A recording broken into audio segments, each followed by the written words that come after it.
sabihin nila, yan lang naman eh. Yan lang Isa lang yan, napakarami. Please follow the motorway for 11 miles.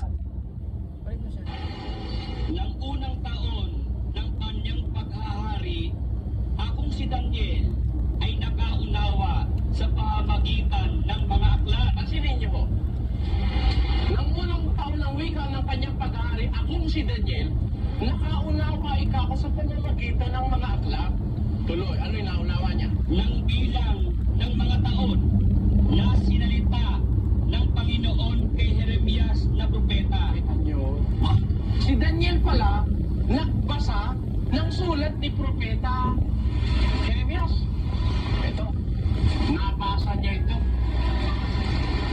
Naunawa ko ika sa pamagitan ng aklat ang sinalita ng Panginoon kay propeta Jeremias na mayroon talagang darating na hangin sa Jerusalem.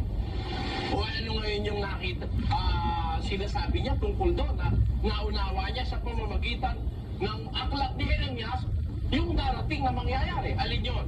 Dahil sa pagkaganap ng pagkasira ng Jerusalem, 70 taon.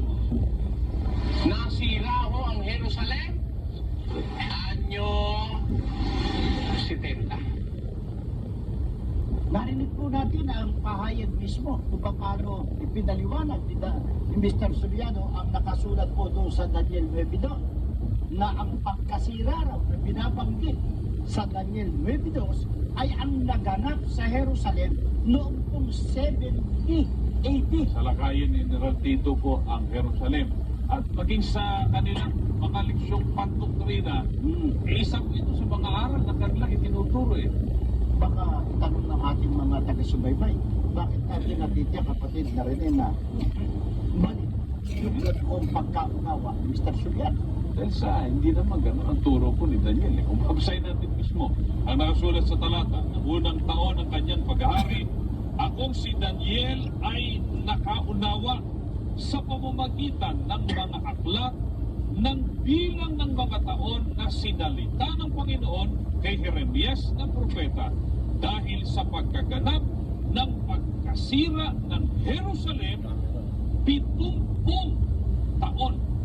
Ang malaking pagkakamali mo, Mr. Soriano, pagkamalan niya na petsa tinutukoy nung banggit na 70 taon, kaya tinuro niya 70 AD. Gayong ang tunay na kahulugan po nito, ang 70 taon ay sa English 70 years bilang ng mga taon ng pagkasira ng Jerusalem. Hindi ho ba mga magulang, mga kaibigan, ito pa ang isa sa mga lalong nagpapaturo. Hindi nga tunay na tagapangaral eh. Si Mr. Soriano eh. Sapagkat ang sabi kang nito, sa binasa mo, natatandaan ko, sabi ni Kristo doon sa kanyang mga alagad, sa inyo ipinagkaloob ang makaunawa. Kay Mr. Soriano. Mali! Sa inyo pinagkaloob makaunawa, nakalagay doon, sa inyo pinagkaloob makaalam. Tanga. Talaga, kahit sa amudanin mo yan, tanga. O tingnan natin, basahin natin. Pinagkaloob doon makaunawa, makaalam.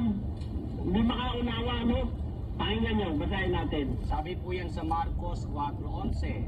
At sinabi niya sa kanila, sa inyo ay ipinagkaloob ang makaalam.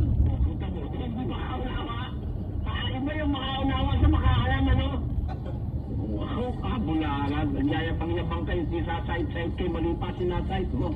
O ngayon, maliraw ako doon, kapatid na Joseph, 70.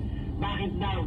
Anyo 70, sabi ko, di ba sinulat ko pa sa blackboard? Abo. Bakit daw mali? Kasi nandun daw sa English, 70 years. Ha? Basahin natin na English, kapatid na Joseph. Na po sa 9:2. In the first year of his reign, I, Daniel, understood by books the number of the years, whereof the word of the Lord came to Jeremiah the prophet, that he would accomplish 70 years in the desolations of Jerusalem. Ayan, yan ang nakalagay sa King James, ano? Apo. Meron yata silang binasa hindi King James. Pero huwag nyo maalisin sa screen. Ano?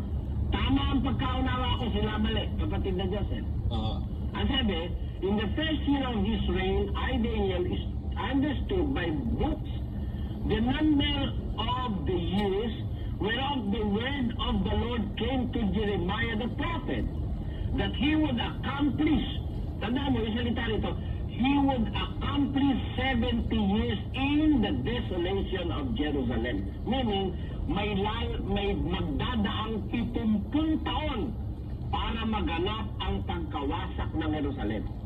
Ang tanong, ayon sa istorya ng pagkagera sa Jerusalem, kailan naganap ang gera sa Jerusalem? Di ba yung 70 kapatid na Jason? Yun po, ang papatak nun. Hindi, sa history, yan po. Hindi ba year 70 AD nang Opo. magkaroon ng gera sa Jerusalem? Ganun po. Huwag mo lang sabihin hindi nila alam yan. Alam nila yan eh. Hindi na mabilang nila yung tao eh. So ngayon, ang nakasulat dyan, ang sabi nila, 70 years. Ha? Eh hindi naintindihan yung salita that he, the Lord, would accomplish 70 years in the desolation of Jerusalem. Therefore, to understand that very, very carefully, dapat mo i-analyze, the desolation would be accomplished in 70 years. Therefore, yung pagkaganap na masisira, dadaan ang 70 taon. Eh, kailan nasira? Year 70. Year 70, na-accomplish na yung 70. Oh. Year 70 pumatak. O mali ba ako? Tama. Tama po. Kaya nga pati sa istorya, year 70. Di ba? Opo.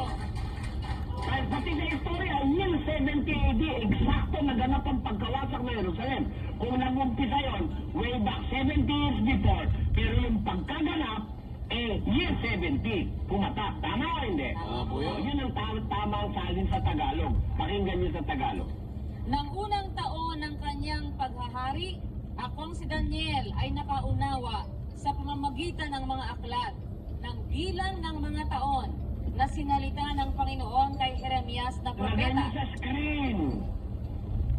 Dahil sa pagkaganap ng pagkasira ng Jerusalem, 70 taon. Pakita mo, tamang-tama pagkakatranslate sa Tagalog eh. Apo. Pagkaganap ng pagkasira. Palagay mo na meron na 70 years na nagkaroon ng maraming mga kung ano-anong bagay sa Jerusalem. Apo. But naganap yung pagkasira, 70 years. Kung 70 years, kailan naganap yung pagkasira? On the 70th year. Hindi ba gano'n? Tama po. O kaya nga naggera, ano si Tenta? Yun ang ganap na nawasak na Jerusalem. Pati nga templo, winasak ng Roman army yung templo sa Jerusalem. Kaya kahit saan mo daanan, tama yung sinasabi ko eh. O, di ba? Tama po yan. Tama po. Tama yun. Ewan ko, kung hindi naintindihan ng mga kababayan natin Pilipino, no? Granting na ang sinasabi din eh, hindi year 70, kundi 70 years. But the desolation was accomplished in 70 years.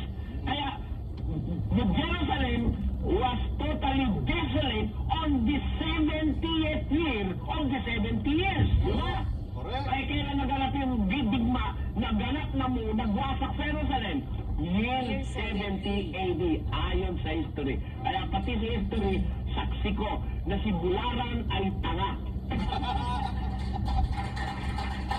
Hindi maitangan ko yun. Alam mo? Ang bigat nun. Kasi yung accomplishment talaga on the 70th year eh. Oo. Kaya 70 Eksakto. AD talaga yun eh. Eksakto, eh. oo. Pakton eh. Yung Sundan mo na nga yung capriccio nila, 70 years nga, hindi year 70, kundi 70 years. Opo. But the accomplishment or the ultimate desolation happened after 70 years, which papatak sa 70 AD. Opo. Eh, tama naman din, 70 AD nagkaroon ng gera. O, di ba yun ang tamang-tama? Opo. Ano ka? Isa ba, Bularan? Isa ba? Mahilig pa naman yun sa world history. Ako, pagdating dyan, di niya gagamitin. Buta tama naman sila. Magandang gabi po.